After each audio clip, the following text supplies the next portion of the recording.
Ever since our species migrated north out of the Rift Valley in Africa and encountered the changing seasons, we have noticed a correlation between the way a man quickens life within a woman and the way the sun quickens life within Mother Earth. Since the earliest times, almost everything that has ever lived has been born of a mother. Yay! And everything that lives on Earth, everything which is an integral part of the Earth, is given birth by Mother Earth. Yes, a beautiful Gaia. The Mother Goddess has been a persistent theme throughout the ages.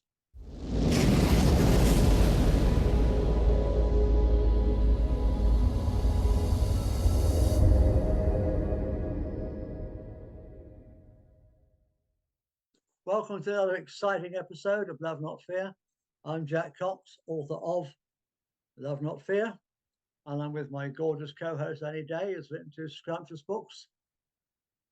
Orgasmic Health and Your Guide to Feeling Fabulous Fast. And our good friend Barnabas England, who's got two books to show us this week. We've got Love and, we're off mute. So we've got Love and we've got Reflections of the Tao. Yay, well done, Andrew. This is your second edition of the Love book, isn't it? And yeah, it now exists in two formats, and the new format has 8 extra love poems in it. Oh, wonderful. So tell us a little bit about your new book. So this is a very simple idea whereby what I've done over a period of 3 years is I've gone through the Tao Te Ching and considered the verses. There are 81 verses in the Tao Te Ching, and sat with the thoughts that it gives me. So it's a reflection of what the Tao teaches, and I've written it as a poem. So there are 81 poems. There's actually 83 because I've done an introductory poem and a sort of this is the end of the collection poem. So there's 83, but there's one for each verse of the Tao Te Ching. I'm intending, this is the not for sale copy. This is the copy for me to review, and I'm going to have a little, I forgot what they call them, CACHPA code. So you can just hold your phone over the CACHPA code. It'll take you to an English translation of the Tao Te Ching. And I'd like you then to correspond with me and tell me what you think it says. So this is not the moon. This is a finger pointing to the moon. I think that's brilliant, and it's a brilliant concept. Yeah, I've had it reviewed by Catherine, who you've had on the show, and she thinks it's far better than the first one. So here's hoping. We did all right. The first one sold over 20 copies without me really pushing it that much. The second edition I am going to push, but it made the cost.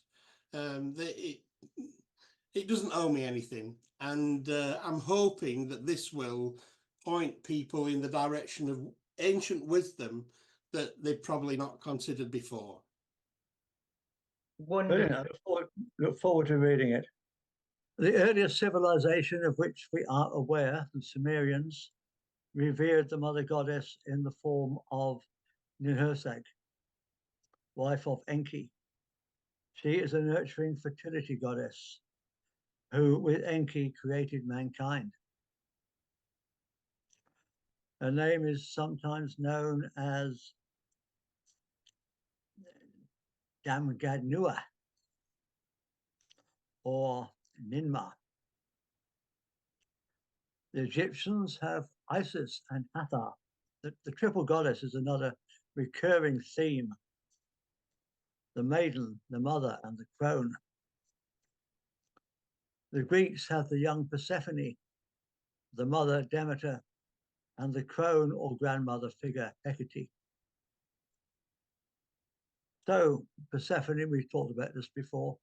Persephone was Persephone was abducted by Hades and taken into the underworld for 6 months of every year, during which time Demeter grieves the loss of her daughter, and life on earth becomes barren and cold. Then for 6 months, Persephone returns to Demeter and life returns to the earth. The crone or grandmother figure, Hecate, is somewhat similar to Kali in Hindu tradition. She cuts away the cords that bind us, and she clears the obstacles from our paths. This kindly old grandmother also has a fierce aspect. Sticking with Greek tradition, before Persephone and Demeter came on the scene, there is Gaia, the Virgin Mother. Gaia created out of the primordial chaos. The scientist James Lovelock named his theory the Gaia hypothesis after her, where he postulates that the world behaves very much like a living system with feedback mechanisms which keep everything in balance. I had the great pleasure when I was about 30 of meeting James Lovelock. Did you? Yeah, brilliant guy. Ooh. Down in the Linnaean rooms in London. Oh, how lovely, Jack. In South and Central America, in South and Central American traditions, they have a version of Gaia, Mother Earth, that they call Pachamama, goddess of the Incas. Yeah. Pachamama is regarded as an agricultural deity whose role is to protect the crops and fertility.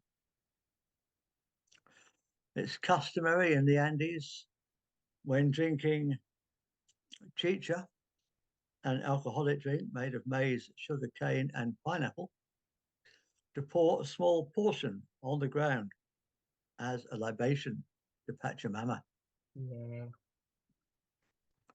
In the Andes, people believe that they should live in harmony with nature and refrain from taking too much from her. When they are disrespectful, it is believed that earthquakes occur.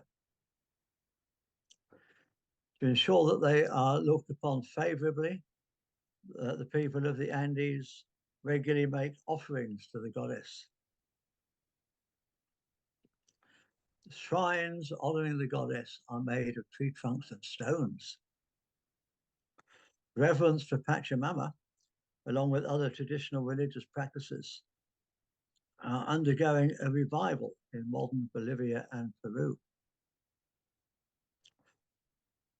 Invoking blessings of Pachamama is now an accepted practice, even among the Christians of the region. Mother goddesses exist in every tradition all over the world, but are they real? Well, this is always a difficult question. It depends what you mean by the word real. What is reality? Is any of this real? All we have, and we mentioned this on the show before, Yeah. all we can be sure of is our own consciousness. We can't prove that anything exists beyond that. The whole world may be a simulation, a matrix, an illusion, or however you want to think of it. Well, do you know what? I'm really enjoying this illusion right now. Yeah, good, isn't it? Good, isn't it? Bring it on.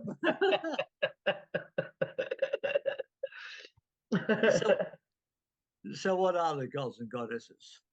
Swiss psychiatrist Carl Jung would say that they are archetypes, aspects of our own psyche. Yeah, I don't always agree with Jungian influence, to be honest, but hey ho.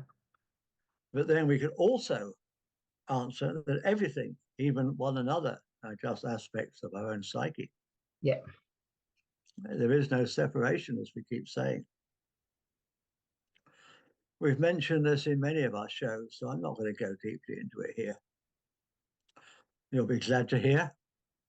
No, not at all. We love hearing your voice.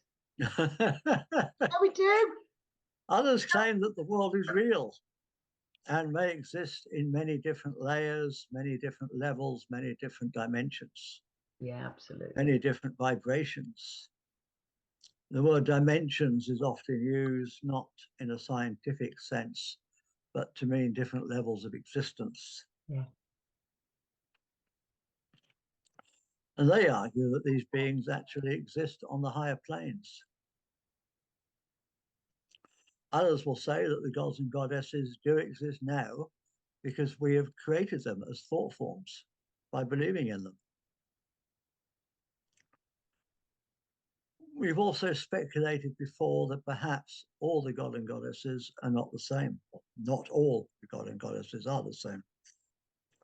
Maybe some are archetypes, while others are actually flesh and blood, half-remembered historical figures.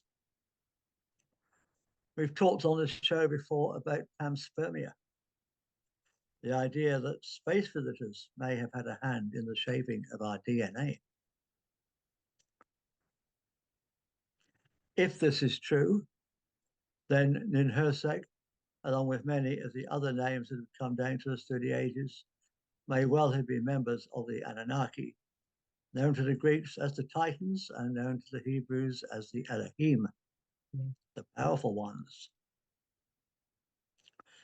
If there is an ultimate truth about any of this, we probably haven't discovered it yet.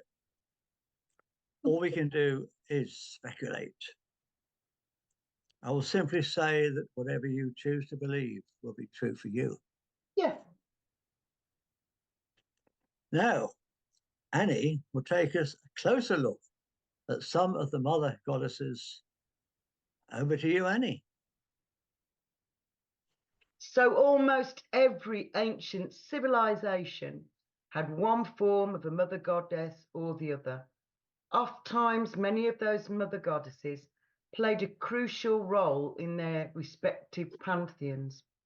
Their very nature symbolizes conception, creativity, birth, fertility, and nurturing.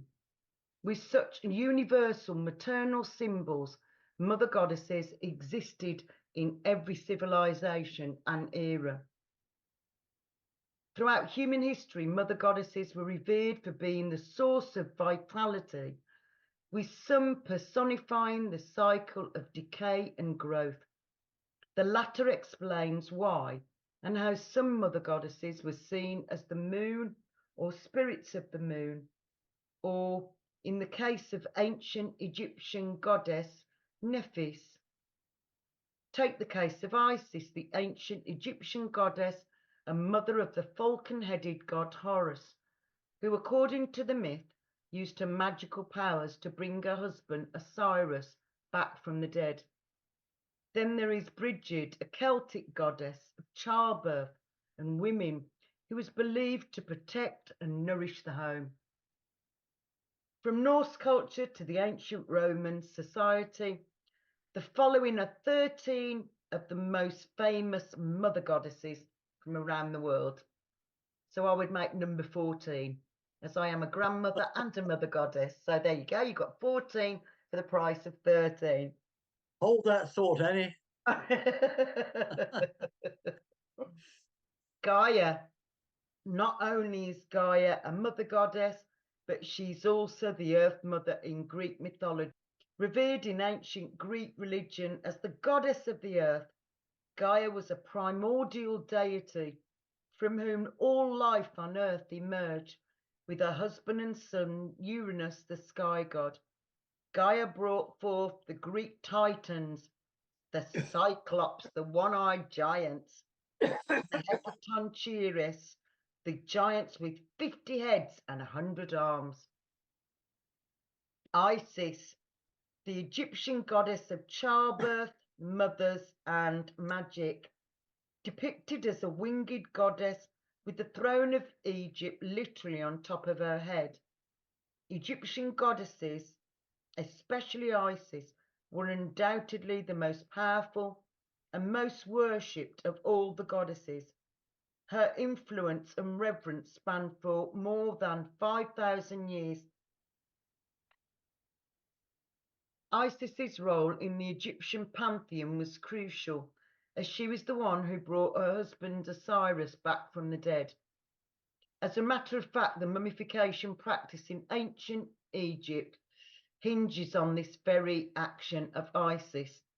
What it doesn't say here, but what I am going to add from my own personal experience is, having visited Egypt and read all the mythology and all the history surrounding it, she didn't only bring him back from the dead. So his evil brother Seth chopped him up into 12 pieces and threw them into the river, and she managed to find everything except his penis. So she created a penis and impregnated herself, and there we had Horus. Now, I think that that was, well, I think that that was what was predated the Christian virgin birth, that she was able to impregnate herself. And in Egyptian Sekhem, she's known as the sex goddess. So it's the Egyptian Isis is the goddess of sex magic, basically. So I just wanted to add that to spice things up a bit. Brilliant. So Asayaya is an Ashanti goddess of the earth. For centuries, the Akan people, a prominent West African ethnic group off the coast of the Gulf of Guinea, worship Asayaya, also known as the old woman who brings the spring.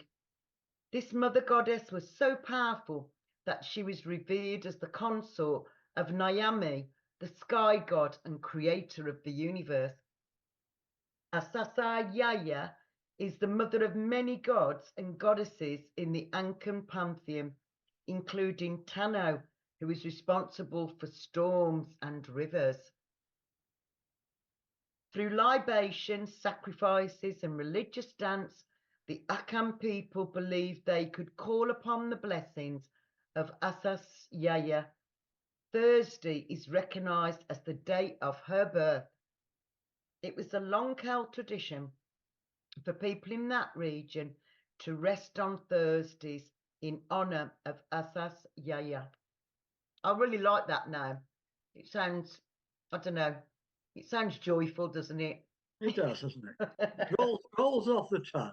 Yes. Yeah. So Nut, the Egyptian sky goddess Nut.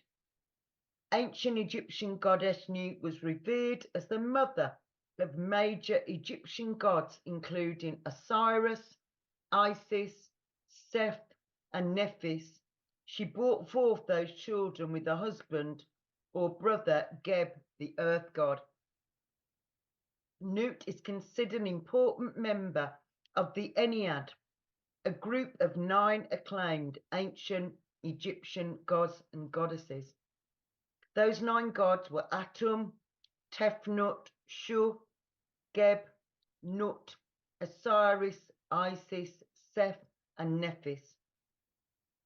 Nima, also known as Nintud or Nintu, was an ancient Mesopotamian goddess. Nima was revered by ancient Sumer people and other ancient civilizations in the region as a mother goddess. Similar to Isis in ancient Egypt, Nima was the deity of conception, childbirth, and protection of the home and homestead. She was revered for offering protection and nourishment to particularly to the unborn child in the mother's womb. In some earlier accounts, Nima, who is also the fertility goddess, is said to be the creator of human beings. She did this, it is said in the legends, by mixing the blood of slain gods with clay.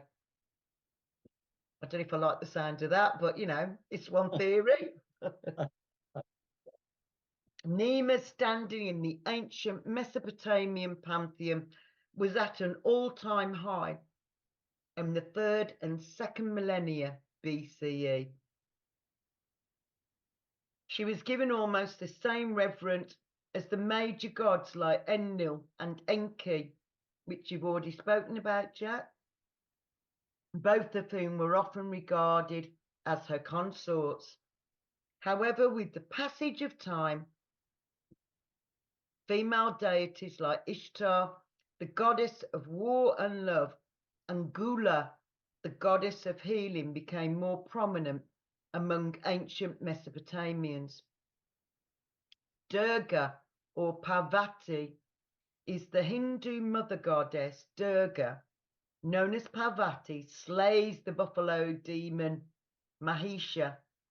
In Hinduism, the goddess Durga is generally seen as the feminine manifestation of the Brahman Devi or Mahadevi. Durga is in charge of protection, strength, motherhood, destruction. Hindus believe that she fights against evil forces that seek to destroy peace and human prosperity. I think we could do with her helping us now, don't you? I'll have a pint of that, yeah.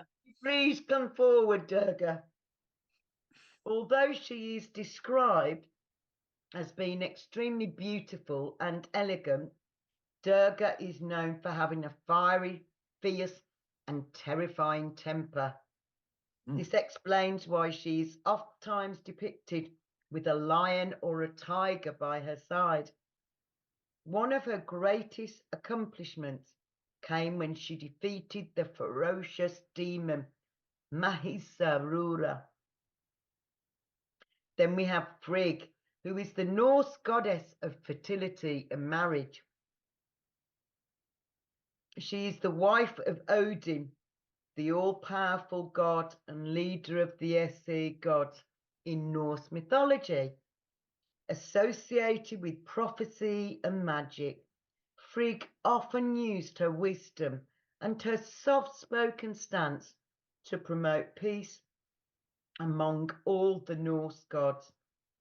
The goddess Frigg appears in a number of poems in the Poetic Edda, a 13th century compilation of Norse stories. For example, the poem Voluspa recounts the 2 griefs. Frigg suffers, the first being the death of her son, Baldur, while the second is the death of her husband, Odin, during Ragnarok. Did you know the name Friday in English comes from the Old English word Frigdag, which means the day of Frigg? Yeah. I'm being very careful how I'm pronouncing this, Jack, for obvious reasons. Well, where do you think we get the vernacular from?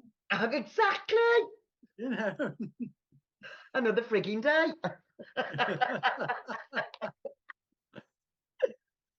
Mut. Mut is the ancient Egyptian mother goddess. In some accounts, Mut was known as the originator of all life on earth. She is said to have been a sky mother goddess. She was given epithets like Lady of Heaven, World Mother, and Mistress of all the gods. The very word Mut means mother in ancient Egyptian language. Mut's divine consort was the creator god Amun, who is also the patron god of the city of Thebes. To symbolize her dominion, I'll read that again. To symbolize her dominion over the 2 lands of Egypt, Upper and Lower Egypt, Mut was often depicted wearing the double crown of Egypt. She has also been depicted as a cow, a cat, or a lioness. Cybele. Cybele is the Roman goddess of motherhood. To the ancient Romans, Cybele was known as the Mountain Mother, which was a testament to the importance of this mother goddess. To the Greek, she was partly incorporated into the function of Gaia, the earth goddess, and later Demeter, the goddess of the harvest.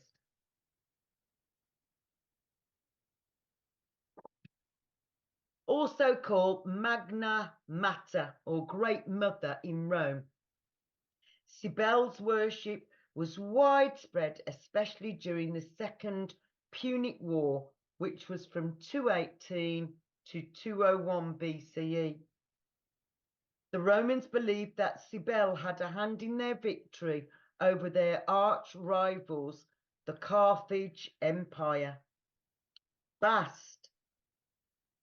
Bast is the Egyptian cat goddess of newborn children and mothers.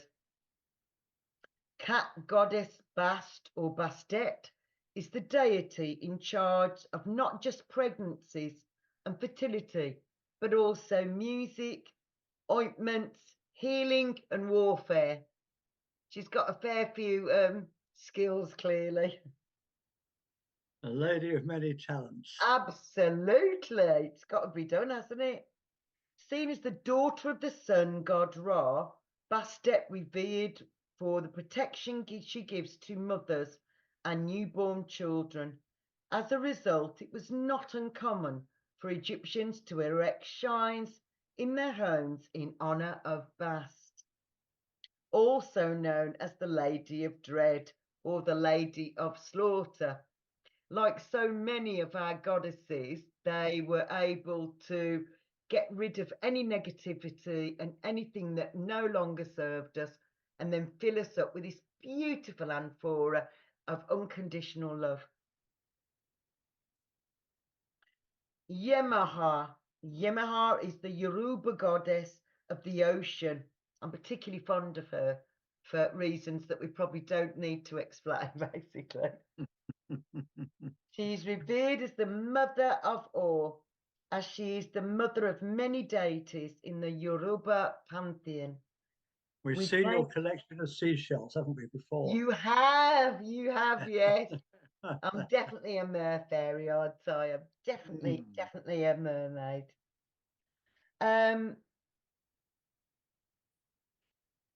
With name variants such as Mamiwata and Yemaya, Yoruba goddess Yemaha is the deity in charge of the surface of oceans all over the earth.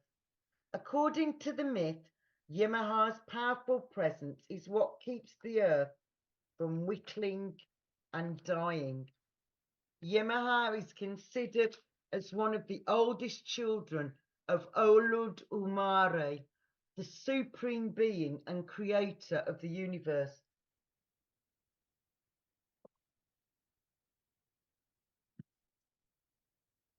She's mostly associated with gods, the Orishas, like Olukun, an ocean deity who keeps secret, and her sister, the Orisha Ocean, who is the deity of rivers, fertilities, women, and sensuality. I like the sound of her. Yemaha, Yoruba goddess of the ocean, is said to help African slaves brought to her in the Caribbean, that she would help them to escape.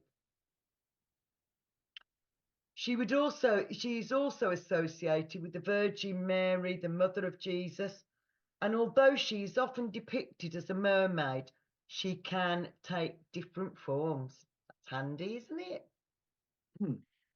Demeter is the Greek goddess of the harvest.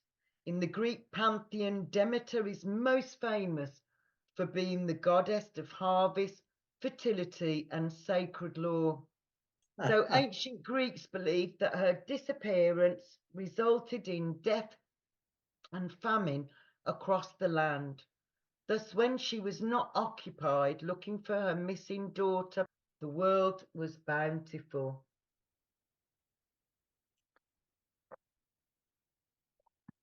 Brigid.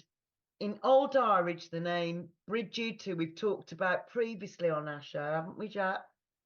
Once or twice. We have. She's one of our favourites. She is indeed. So Bridget means high one or exalted one. This probably explains why the Celtic goddess Bridget was associated with not just the harp, but also poetry, wisdom, healing, and protection. The daughter of a fertility god known as Dagda, Bridget had two sisters in the Irish pantheon of gods. All three sisters, the three Bridgets, were associated with healing, childbirth, and crafts. And what I thought I'd also show you, because it wouldn't be me if I didn't do show and tell, would it really? So this is depiction of Sekhmet. Yeah. And this is another one of Sekhmet with the solar disc on her head. It's a very stylized picture. And the reason I've got my fairy crown on today is because I am a fairy goddess, as we know, I'm a fairy goddess. But I wanted to show you and maybe do a reading for you and Barnabas with the Goddess Guidance Oracle cards from Doreen Virtue. Brilliant. They've got 44 goddesses in here. So I reckon that should be easy peasy for us to do. What do you think, Jack? Go on, go for it. Okay. So what I'm going to do is I'm going to we'll do you first, Jack. Sounded dreadful. We're just going to do you first. We're going to do your card reading first, Jack. Get him out of the way first, right? You're going to take me in and shoot me first. That's what you really mean. Not at all. No, why would I? So, would you like to select 3 cards? I think we've done this previously with the lovely Barnabas. That if I keep showing you what I'm doing, shuffling the cards, and you tell me when to stop, and I'll pick that 3 cards that you're selecting. Does that make sense? I'll tell you what, I'll do it with my eyes closed. Okay. Tell me when to stop, lovely. Yeah, okay. Now. Okay. I've started shuffling again, Jack. Stop. Okay, I'm shuffling again. Stop. Well, you're going to love this. Of course you were going to love it. So the first one you got was Lakshmi, bright future. Stop worrying. Everything is going to be fine. Every little thing gonna be all right. Gonna be all right. Don't worry. And then your next one was Hathor, receptivity. Allow yourself to receive. This will increase your intuition, energy, and ability to give to others. Mm-hmm. And then the third one you selected was Ishel, the medicine woman. You are a channel for divine healing power. Wow, thanks, Annie. How was that? Is that good? That was interesting. It's always interesting when you do your guidance cards, isn't it? Right, lovely Barnabas. I'm just going to get rid of our energy out of these so it's ready to rock for you. Right, lovely Barnabas. So what I'm going to do is what I was doing with Jack. Do you want to do it with your eyes shut or your eyes open? I'm shut.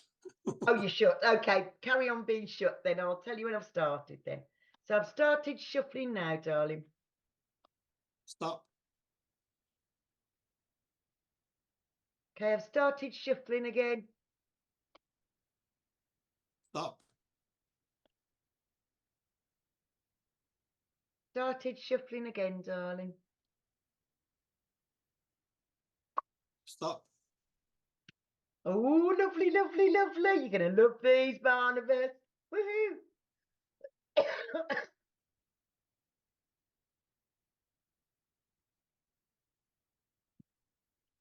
So you got Cordelia. Go outside. You've been indoors too long. Go outside and get some fresh air. And there she is. How pretty is she? Very nice. She looks She's like a- a nature spirit, doesn't she? She does. And then Yemenya, that I've only just been talking about. Golden opportunity. Important doors are opening for you right now. Just walk through them.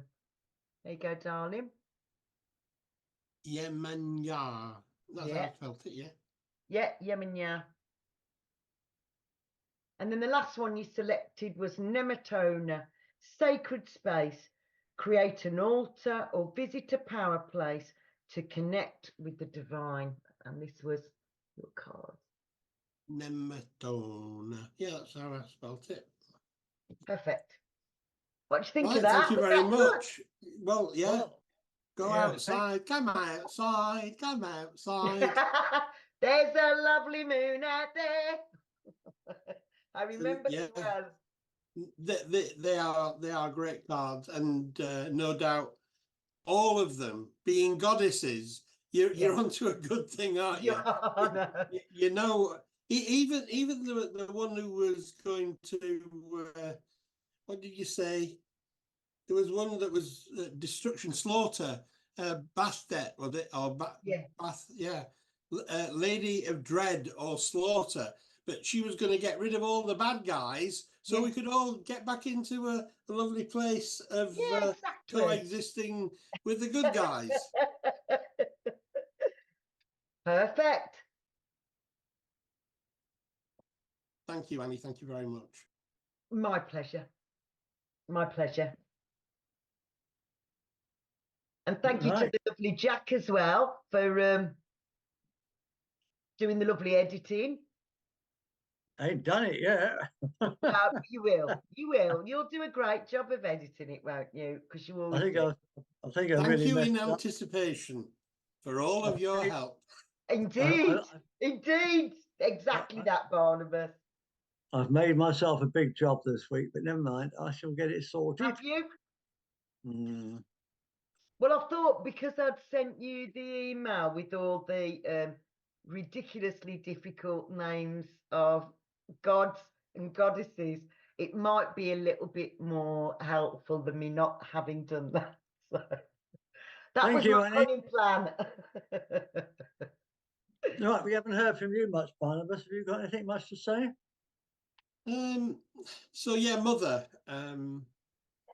Day is a bit difficult for me because although obviously Mother's Day moves about, doesn't it, within the calendar? I know it's different in America. They have Mother's Day later on in the year, Yeah. but we have ours so many weeks before Easter here.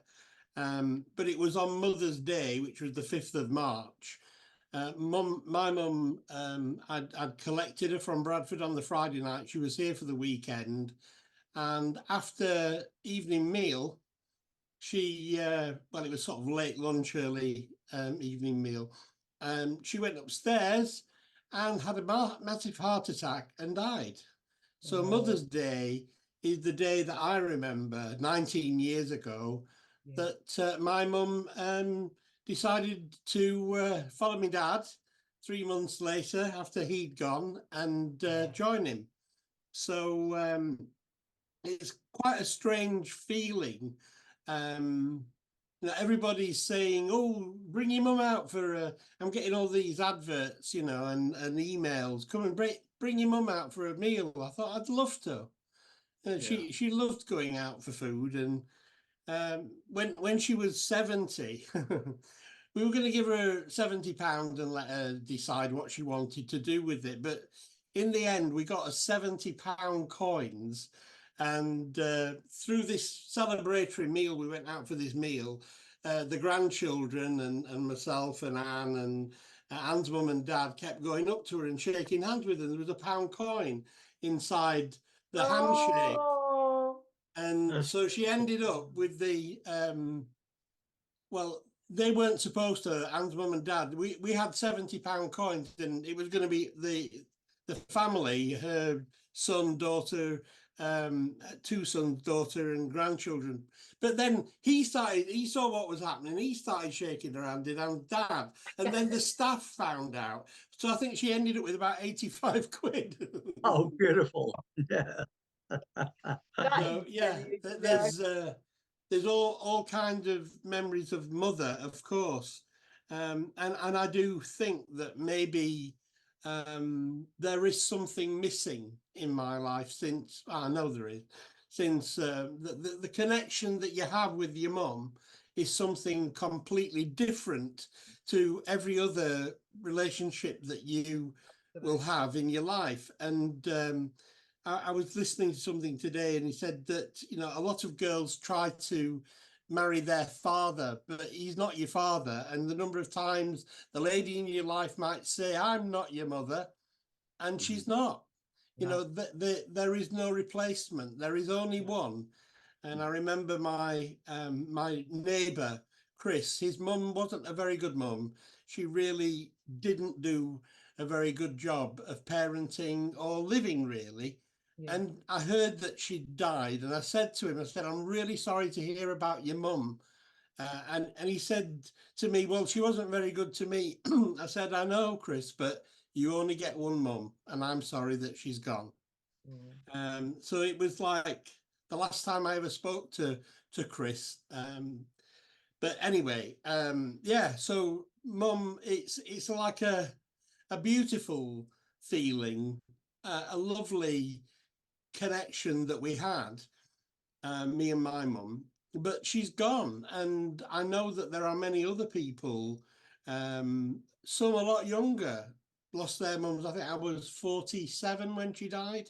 So I got my mum for a very long part of my life, which I'm very grateful for. There are other people who have not had their mums that long in their life. And that is a very important relationship, whether they're good or a bad mum, whether they're doing all that they should be, you know, as a parent or not. There is no other person on planet Earth for you like your mum. So this is something to celebrate in all these different cultures, that we look to the life giver, the mother, whether it's Mother Earth or whether it's our own physical mum or the idea of motherhood. We have everything. We owe everything to that concept, that person, that belief, and life itself comes through the divine feminine. And you both explained it extremely well again tonight in a lot more detail than I've ever heard it before. So keep on keeping on with all these different subject matters you bring to us week by week. Thank you both very much. Oh, thank you, Barnabas, for being part of our show. Okay. So thank you, Barnabas, for your contributions and for being a loyal follower of our channel. And thank you, Annie, for being a gorgeous, gorgeous co-host who always brings light and joy to the show. Thank you. And thank you to Jack as well for getting the show going in the first place. Without it, there would be no show.